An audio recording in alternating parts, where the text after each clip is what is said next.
Welcome to Be Little Speaks, and this is your Motivational Monday.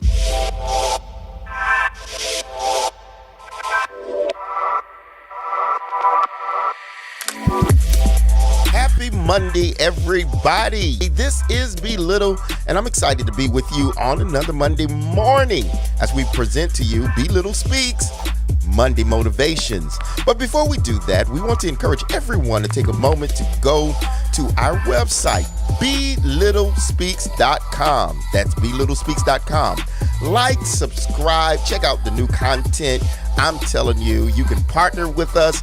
Anything you really want to do, you can find it there. So stop what you're doing. Go to Be Little Speaks, like, subscribe, join our Patreon group, and that's where you'll find out more about us. So this week, I asked our partners a question.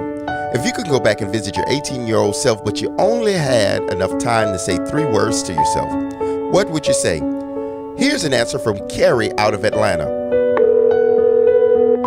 Hi, this is Carrie from Atlanta, Georgia. And 3 things I would tell my 18-year-old self. I have 3 sets of words. Move forward faithfully. Say no sometimes. God got you. And that's it. Have a blessed day. Thanks, Carrie. Now, let's get into Motivational Monday.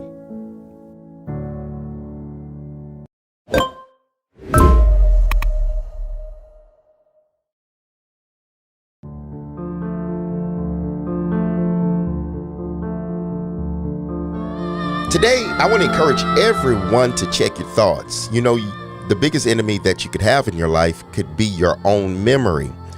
And that's the reason why we've got to make sure that we don't become our own worst critics, and we have to check our thoughts daily. Now, all of us make mistakes. None of us are perfect. But sometimes our best laid plans, after they fall apart, we blame ourselves over and over again, and we don't get over it. Not being able to get over it can just begin to stifle our productivity, the energy that we have throughout the day. But today, I just want to give you a couple of tips on how to get over that.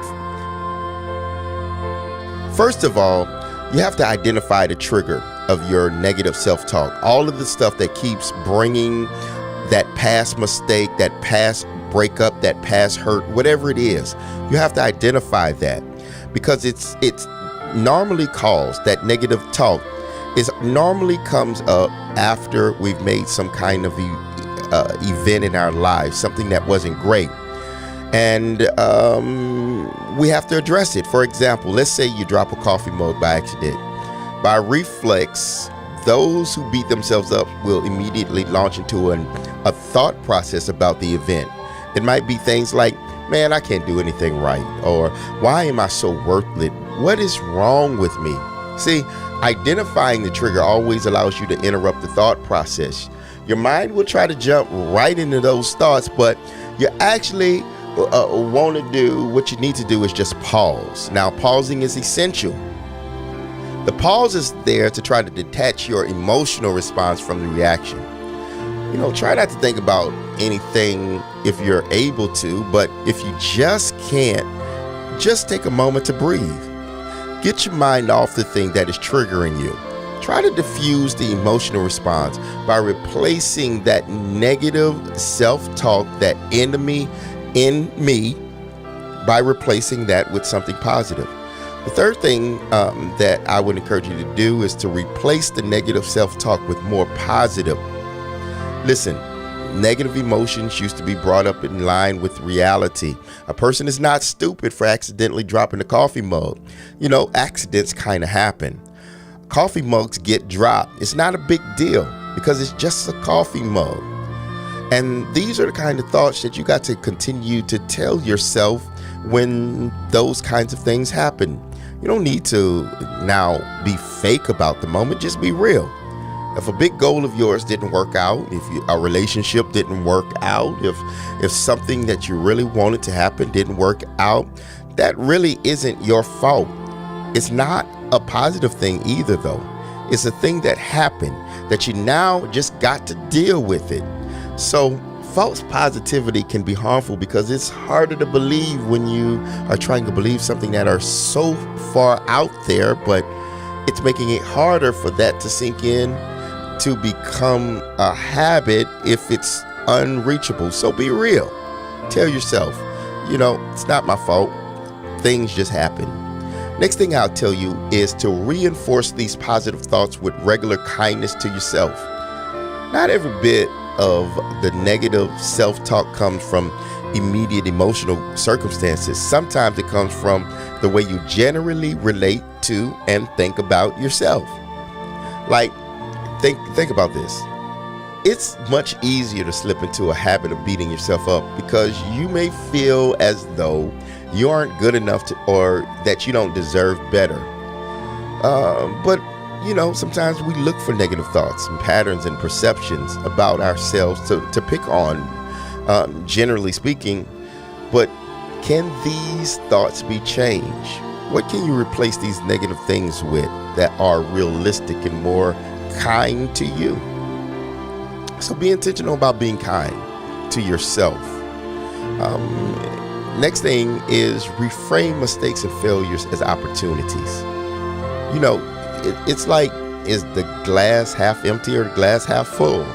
It's all about the way that you think about it. I read a quote earlier this week that said that some people look at roses and ask, why did they have to have thorns? But other people look at it by reframing it and say, oh, look, how wonderful that those thorns have roses. It's a matter of perspective. And so realize that. Now, remember, few people are successful when they try something for the first time. Everyone starts at the bottom and needs to build themselves up. And that typically comes with mistakes and failures. We've talked about mistakes, but failing is another subject that needs to be touched on. Now, I know it doesn't feel right to fail. How can it? Failure can be looked at as a strong, very strong negative emotion. And it sometimes can be looked as if it's just the end, or it can be looked at as an opportunity to readjust and keep moving. So, part of failing is learning about what does not work for your plan or whatever it may be. You can take that hard-earned wisdom, go back to the drawing board and plot out a new course and forward if you really want to. So looking at failure that may make you feel better about you just being human and this just being life, reframing it can actually work for you. Failure happens to everyone and will be a regular visited part of your life, leading to success, but we have to make our peace with it. Last thing is just laugh at the situation. Sometimes humor can be a great antidote to stress and depression and distress. There's a study that says that when people laugh at things, they tend to be more successful. So try to see the funny side of the situation and even maybe take some time to poke fun at yourself. Let's go back to the coffee mug. You might say or think something like, note to self, buy a mug that bounces the next time it's dropped. Or I'd never make it as a circus juggler, but a clown on the other end, I could do that. It's all about finding ways to find the humor of it all. Perhaps you're dealing with constant rejection for jobs or relationships. Instead of focusing on how unemployable you think you might be or how undateable you may be, laugh at it. Say, great, more time to hone my skills at watching televisions. I'll be a perfect television watcher or something like that. And if your relationship doesn't work out, say, hey, there's plenty more fish in the sea. Think I've been using the wrong bait, or I might become a professional fisherman. So work on just learning how to laugh at the situation. And then the last thing I'll tell you is patiently work at changing that inner dialogue with yourself. Change the conversation in your mind.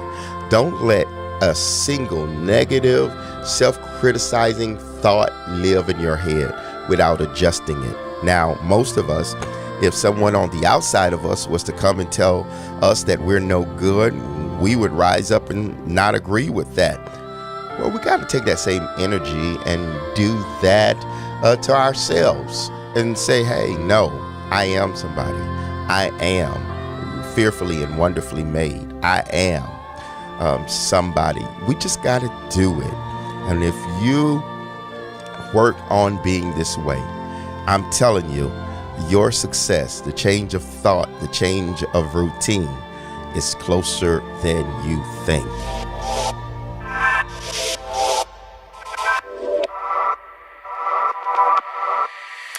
So, this has been Be Little with your Motivational Monday.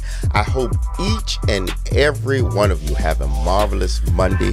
I love you to life. I love you to truth. Let's make today count. All right, till we meet again, have a happy Motivational Monday.